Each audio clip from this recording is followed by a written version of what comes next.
Hi, my name's Ollie, and in this Politics Explained video, we're going to go through everything you need to know about the informal sources of presidential power in A-level politics. So I've done a previous video on the formal powers of the US presidency, which are the powers written down in the Constitution and given to the president. This video is going to look at the informal sources, so those not written down in the Constitution, but are nonetheless key sources of presidential power. I'm going to start by looking at the parts of the specification this video covers, as well as some key questions, so 12 markers and 30 markers you can get asked in relation to this topic. Then I'm going to have a look at a number of sources, informal sources of presidential power, including the electoral mandate, executive orders and agreements, signing statements, executive privilege, national events, and the power of persuasion. I'm then going to have a look at the cabinet and the executive office of the president, EXOP, which are defined by the edX exam board as informal sources of presidential power. You can find the PDF you can see on your screen as part of an updated textbook on US politics on the Politics Explained website. You can also find lots of resources to help you in your politics A-level, including essay plans, updated textbooks and everything you need to know guides, and a place to sign up for tutoring if that's something you'd be interested in. Yeah, without further ado, let's get into it. So having a look at the parts of the specification this video covers. So it looks at the US presidency, and 3.2, the informal sources of presidential power. And this is really in comparison to the formal sources of presidential power in the previous video. And that kind of comparison, which is more important, could be a key question you could get asked. So these are going to be really useful for the 12 markers, comparing the powers and roles of the US president and the UK prime minister. You can also get one kind of comparing the effectiveness of their roles as well. And will also be really useful for a lot of these essay questions. So parts of this video will be brought into effectively probably all of these essay questions, looking at the kind of factors determining their power. Crucially, you could get one on the relationship between informal and formal powers and which is more important. And you could also have a look at the extent to which their powers are derived from the Constitution, the extent to which they're limited by Congress. Not going to be all from this video at all, they're going to be from future videos as well, but the content in this video will be really useful to answer them, and it's definitely, you definitely need to understand it. But yeah, starting off by having a look at some of these key informal sources of presidential power. Looking first at the electoral mandate. So the electoral mandate is an informal power of the president because a significant election victory is seen as giving the president a mandate to enact the key policies of their campaign. And this is much more important in the first couple of years of a presidency. So it puts significant pressure on Congress to enact the president's proposed legislation and policies, and is therefore a key kind of power of the presidency. In their first couple of years, they can use this mandate that they've got from the electorate to try and drive through policy change and achieve the effectively the policy aims they're looking to achieve. In terms of Trump's electoral mandate, he used it to justify restrictive immigration policies, including the construction of a border wall with Mexico, citing his campaign promises. Though he couldn't get the Congress to pass a law to enact the border wall, he used executive orders to get as much of the wall built as he could, which we'll have a look at in a minute. Trump's significant tax reform legislation passed in the Tax Cuts and Jobs Act of 2017 was seen as fulfilling his electoral promise to overhaul the tax system, and therefore it was in the first couple of years his presidency influenced by this strong electoral mandate. In terms of Biden's electoral mandate, it was used to justify swift actions and policies in response to COVID-19, including vaccination efforts and economic relief packages. In particular, it influenced Congress to pass the American Rescue Plan Act of 2021, which included direct financial aid and payments to individuals through stimulus checks and support for vaccinations and testing. Biden's focus on climate change initiatives, including rejoining the Paris Agreement and passing the Inflation Reduction Act, was backed by his electoral mandate, as these were key issues during the campaign. The Inflation Reduction Act was passed in August 2022 and included key provisions in relation to climate change, including investments in renewable energy, tax incentives for clean energy, and funding for reducing carbon emissions. Examples from other presidents include the No Child Left Behind Act, a key piece of education legislation from the Bush administration, which was really important to his campaign. Obama used his electoral mandate to pass comprehensive healthcare reform, which was really key to his election. So passing the Affordable Care Act, also known as Obamacare, which kind of overhauled the US healthcare system to a certain extent and kind of extended Medicare and Medicaid to a lot more individuals in the US population. Clinton's 1994 crime bill highlighted the effective use of his electoral mandate to enact comprehensive crime legislation, fulfilling his promises on public safety. So it's effectively that dual mandate. They're at the height of their popularity at the start of their term. They've been elected on certain promises in terms of saying what they're going to do.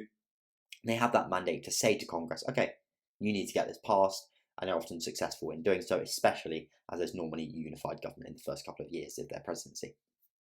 The next key informal power is executive orders.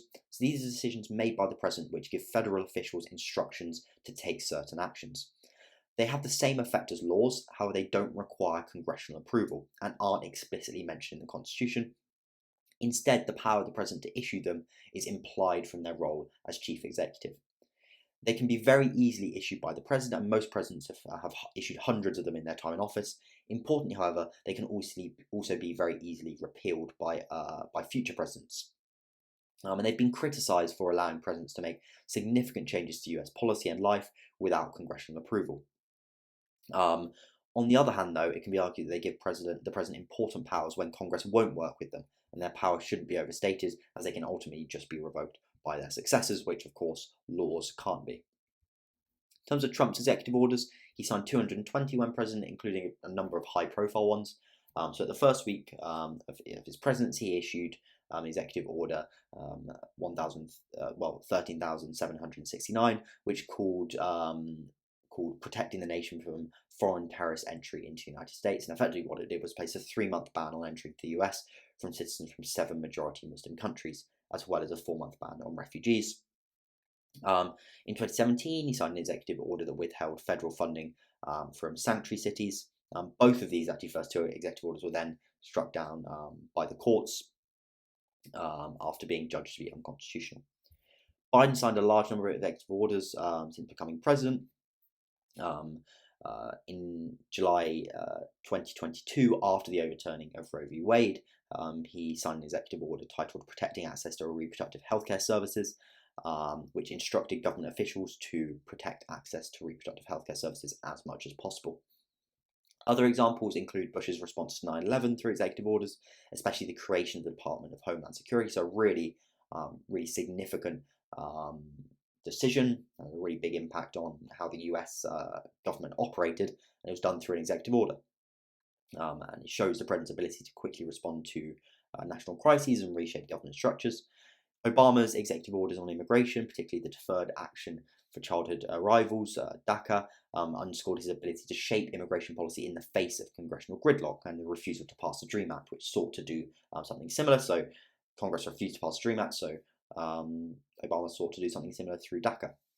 So similar to executive orders, but in foreign policy, are executive agreements. So these are agreements made between the president and other nations, and they allow the president to make important agreements without the need for the Senate's approval that treaties require. And treaties require 2/3 of the Senate to ratify them, which is of course quite a high threshold. So they're an implied power from the president's role of head of state and chief diplomat. And like executive orders, they've been criticised for allowing the US president to make foreign policy without congressional approval that the Constitution intended. This being said, like executive orders, they can be easily repealed by future presidents and therefore are definitely not as powerful as treaties. In terms of Trump's executive orders, a key executive agreement he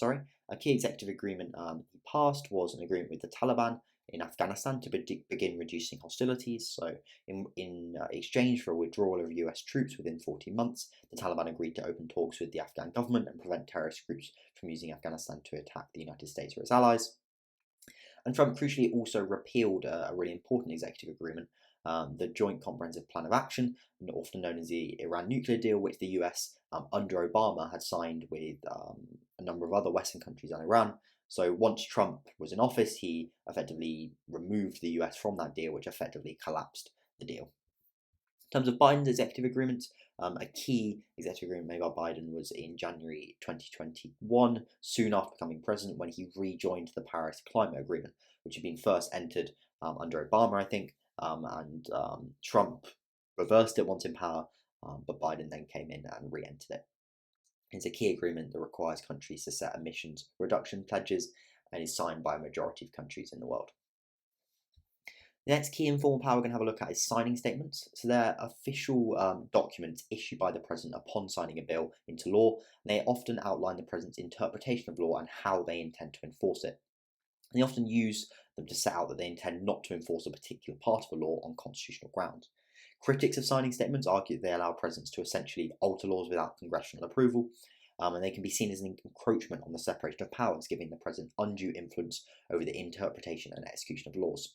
But supporters argue that they offer clarity on how the president understands laws, can highlight potential issues while still allowing the laws to be carried out, rather than requiring the president to veto them.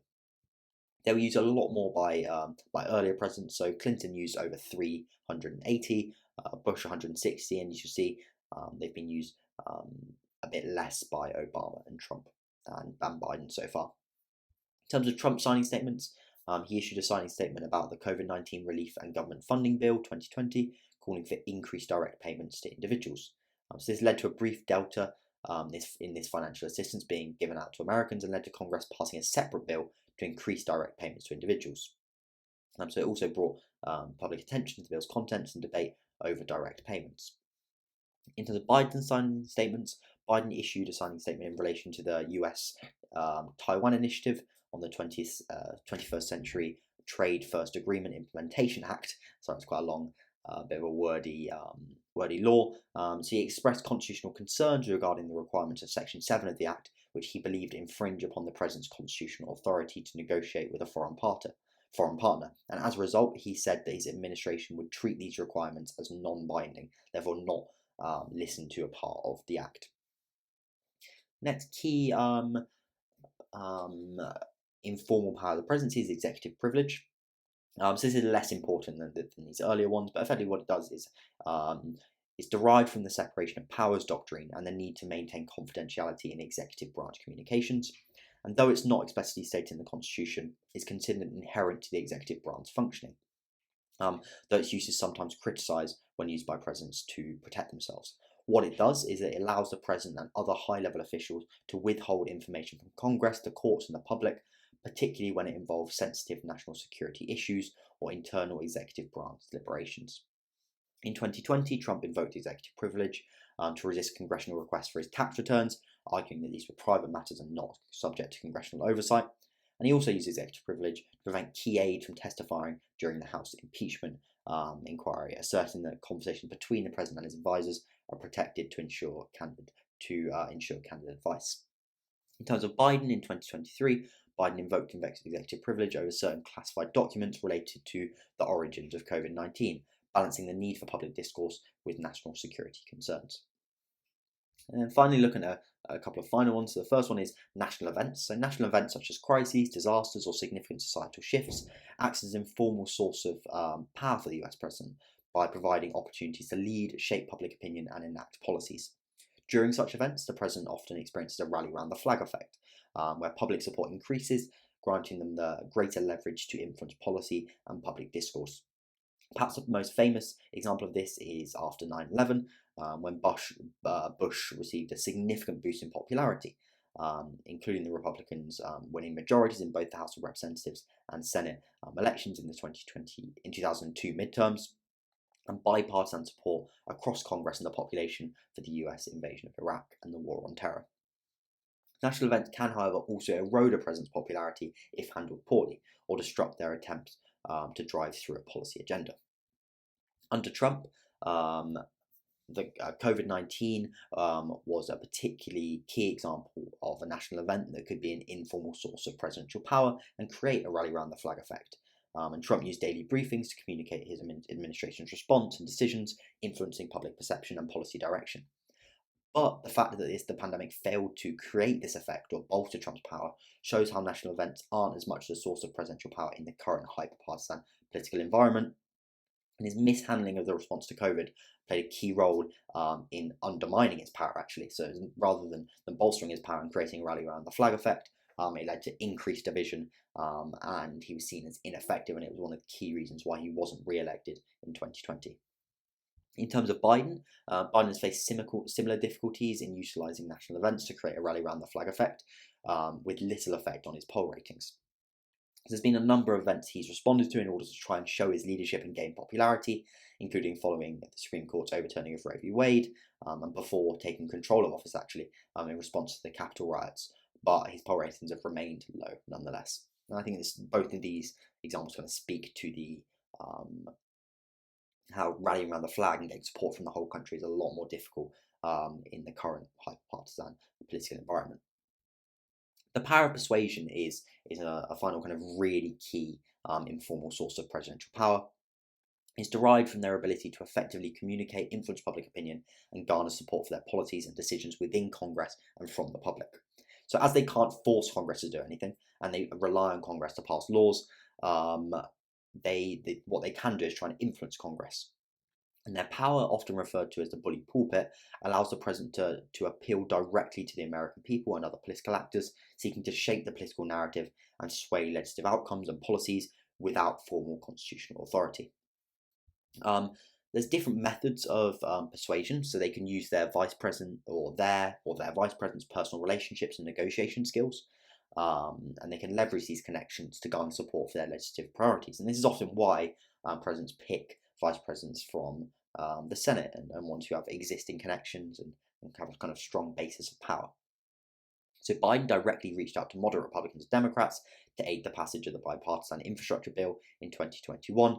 And he talked with senators like Joe Manchin and Kristen Sinema to shape the American Rescue Plan according to bipartisan considerations. Vice President Mike Pence under Trump frequently met with congressional members to negotiate and push forward Trump's legislative priorities like the Tax Cuts and Jobs Act. EXOP and the cabinet can also be really important. So cabinet members advocate for legislation that pertains to their respective departments. So under Trump, the Office of Legislative Affairs was instrumental in coordinating Congress to advance and repeal the replacement of the Affordable Care Act, though this wasn't eventually successful. Biden's Secretary of Transportation, Pete Buttigieg, has been active in lobbying Congress for infrastructure investment under the Biden administration, and EXOP under Trump played an important role in negotiating with Congress for NAFTA to be replaced with the US-Mexico-Canada agreement. They can also use their relationship with party leadership in Congress. So they work closely with party leaders, in particular the Speaker, and the majority and minority leaders.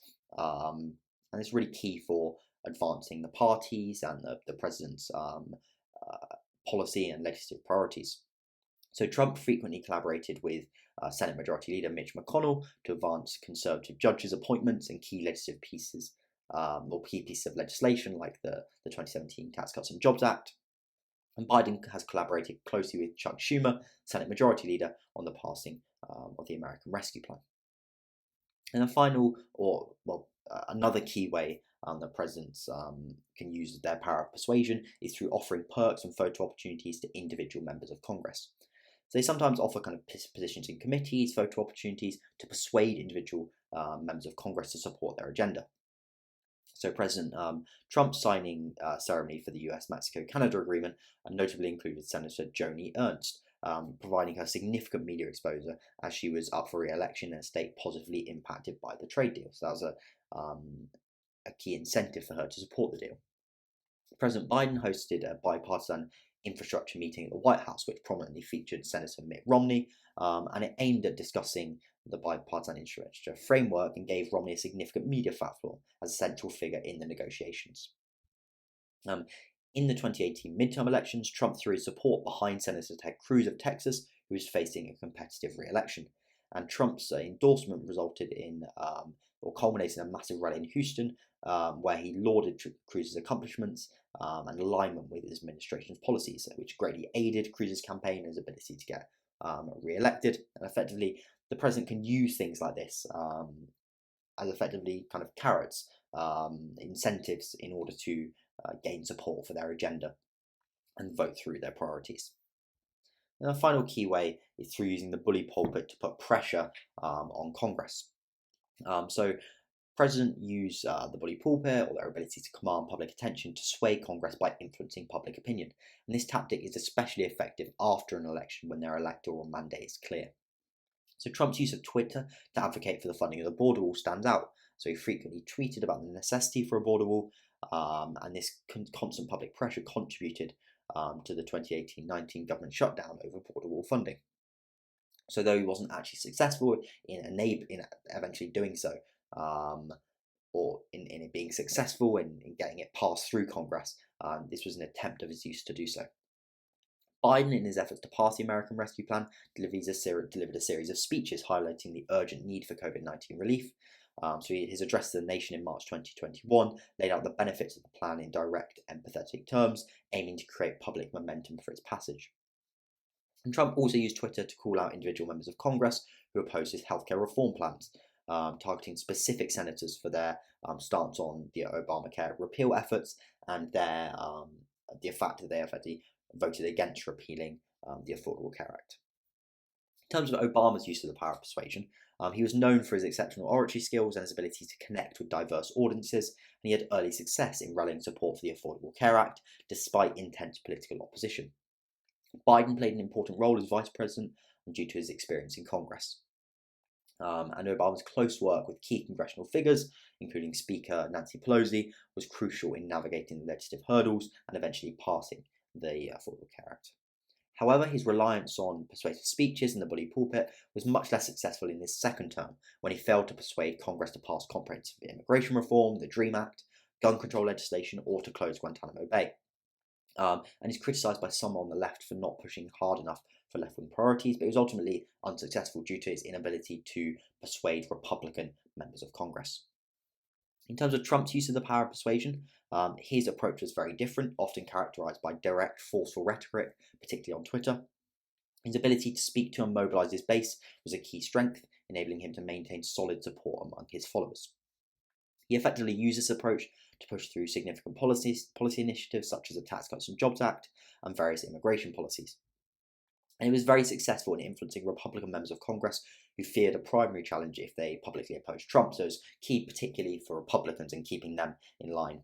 However, his combative style often alienated opponents and sometimes even members of his own party, leading to failures in broader bipartisan efforts. So he was able to keep his party in line decently well through the threat and through mobilising the party base and effectively threatening members of Congress because if he came out on Twitter and said that a Republican member of Congress had done something wrong or crucially not followed his agenda, there'd likely be a primary challenge. They might not get re-elected, but he was less successful in effectively achieving bipartisan support from the other party because he was very, very combative and very unlikely to get to very unlikely kind of personality to bring people together or get Democrats to support some of his agenda.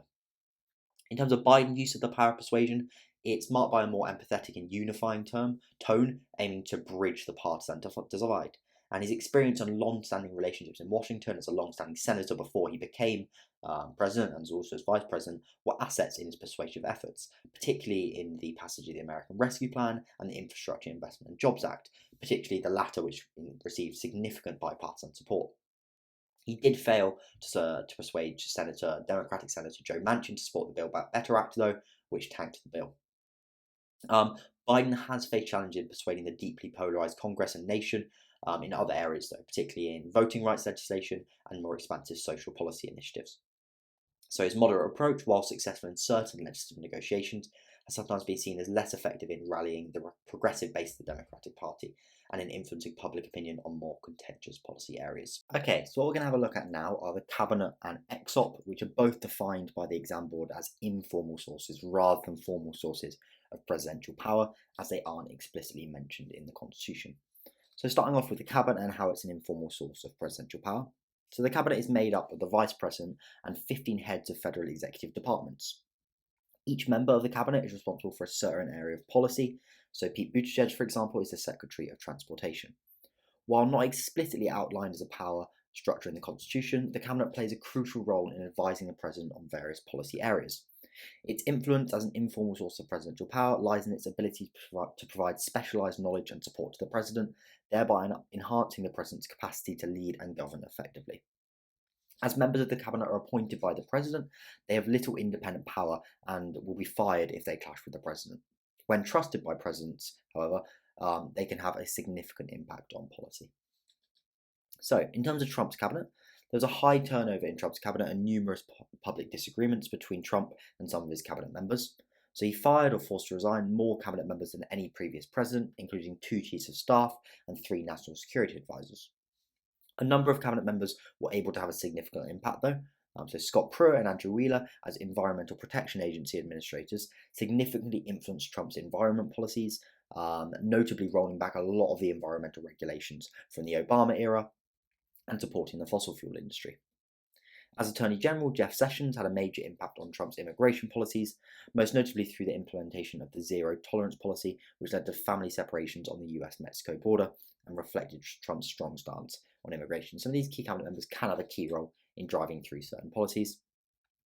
Mike Pence, as vice president, also had significant influence. He was a trusted advisor of Trump and ensured that the president continued to pursue conservative policies such as anti-abortion policies and conservative judicial appointments in order partly to achieve that overturning of Roe v. Wade. Pence was also appointed as the head of the White House Coronavirus Task Force in February 2020, and in this role he led the federal government's response to the COVID-19 pandemic, so therefore played a very important role. In terms of Biden cabinet, it's been more stable and cohesive than Trump's and has played an important role in pursuing his policy agenda, particularly the American Rescue Plan and tackling climate change. So Janet Yellen, as Treasury Secretary, has been key in shaping Biden's economic response to COVID-19, particularly through the American Rescue Plan and addressing economic challenges such as unemployment and inflation. As Transportation Secretary, Pete Buttigieg has been instrumental in promoting Biden's Infrastructure Investment and Jobs Act, focusing on modernising transportation infrastructure and sustainable transportation. And Kamala Harris, as Vice President, is generally seen as having less influence over policy than previous Vice Presidents, with her role in addressing immigration judged to have been relatively unsuccessful. And effectively, she was given the role to tackle immigration. It was a role, a kind of area of policy that she was never going to become really popular from, because it's just very, very difficult, and it's always going to be polarizing in US politics. So it's almost like Biden, to some extent, set her up for failure there. This being said, she has played a really key role as vice president in the Senate, breaking many ties and therefore getting things passed for the Democrats. In terms of other examples, George W. Bush's cabinet, Colin Powell was Secretary of State and Condoleezza Rice was National Security Advisor. They played really key roles in foreign policy and the response to 9/11. And their influence was especially critical in decision-making processes leading to the Iraq War, as they shaped and communicated US foreign policy during a period of significant geopolitical change. So Colin Powell, for example, was key in announcing the intention to invade Iraq to the UN.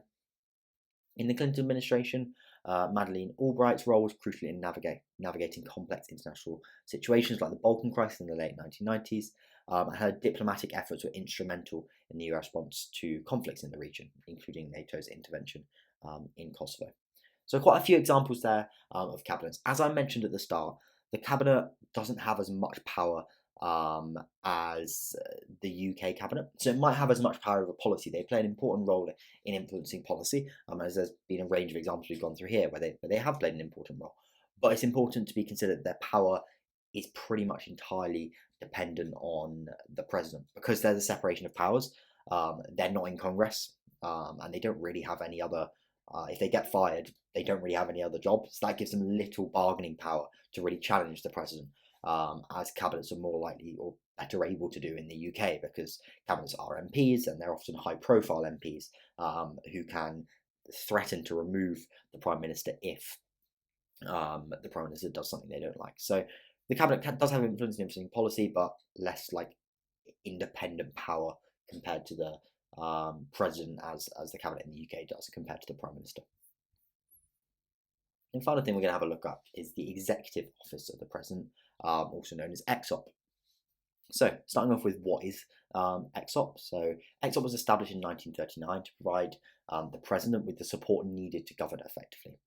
The executive branch has shown significant growth since its inception, now encompassing numerous offices and thousands of employees, and it's often referred to as the West Wing. And what it effectively is a bureaucracy, a large staff that serve exclusively the President. He's headed by the President's Chief of Staff, who manages the President's diary, as one of the most powerful members of the executive. Biden's current Chief of Staff since the beginning of his presidency is Ron Klain, for example. And EXOP's primary roles include advising the President on various policy areas, assisting in decision making, overseeing government departments, and ensuring the effective implementation of the President's agenda. Key officers include the White House Office, National Security Council, and the Office of Management and Budget, each playing a vital role in specific aspects of governance and policy. It's important to understand how EXOP challenges the cabinet as well. And in many roles, it's challenged the traditional role of the cabinet because it has direct access to the president and specialised agencies, which have occasionally overshadowed the cabinet's influence over policy. The cabinet typically meets with the president on a monthly basis or less, whereas key members of EXOP have access to the president on a daily basis, and EXOP is directly based in the White House rather than across Washington. For instance, the National Security Council within EXOP has often played a more prominent role in shaping foreign policy than the Secretary of State within the cabinet.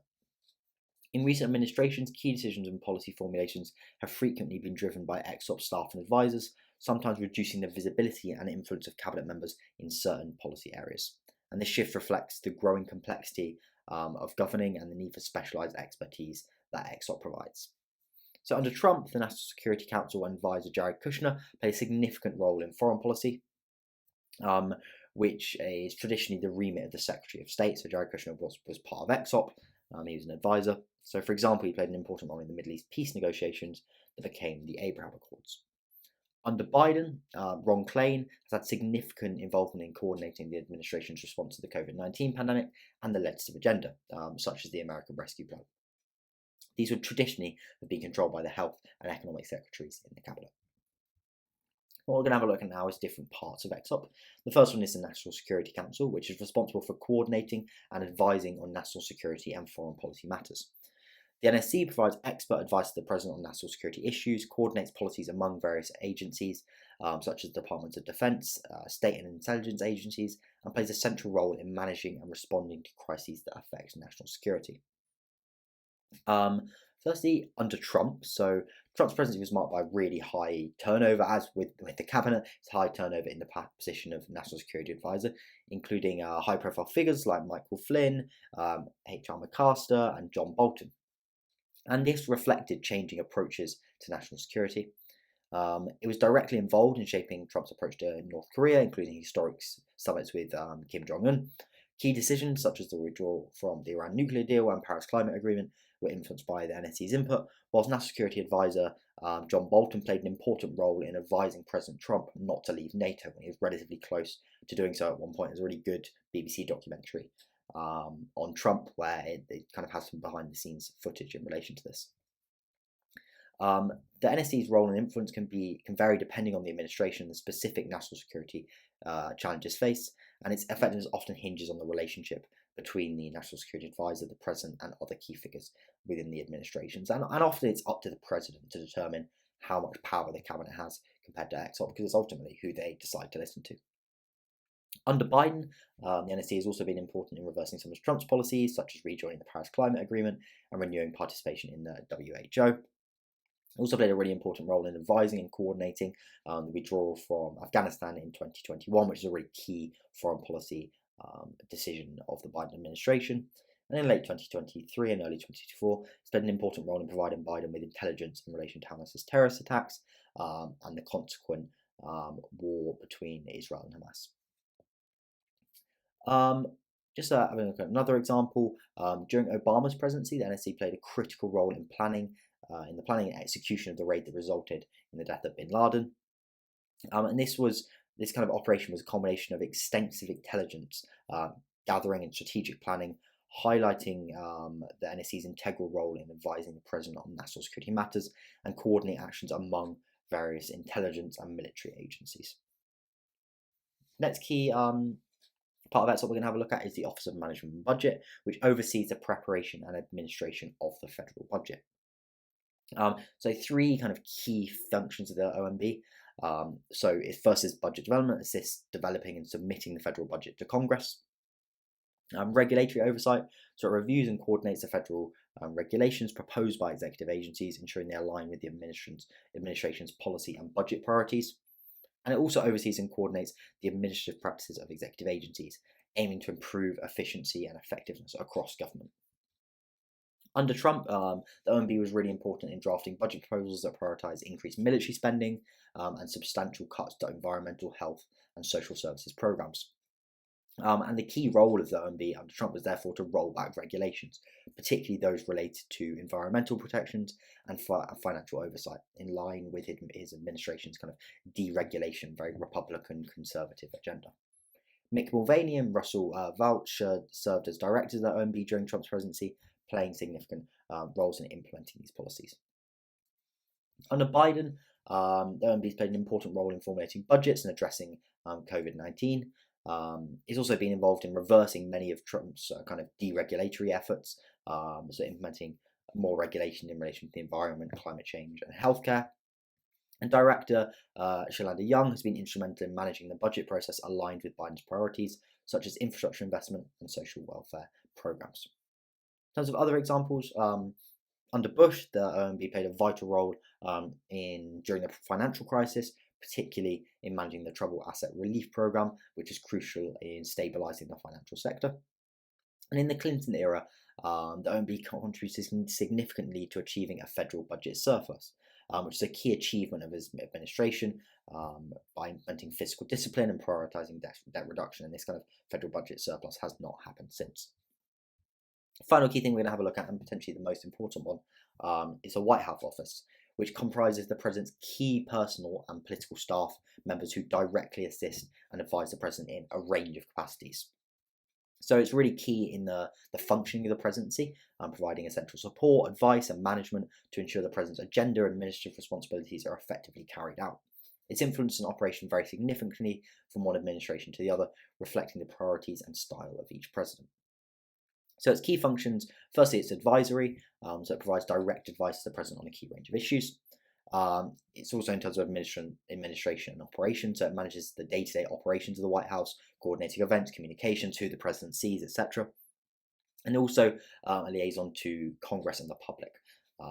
So they play a role in communicating the president's views and agenda to Congress, as well as to the public, often through press conferences. Under Trump, key figures like Jared Kushner and Stephen Miller were advisors within the WHO, significantly influencing policy areas like the Middle East, diplomacy, and immigration. And WHO under Trump was notable for its unique communication strategy, including the extensive use of social media and direct engagement with the public.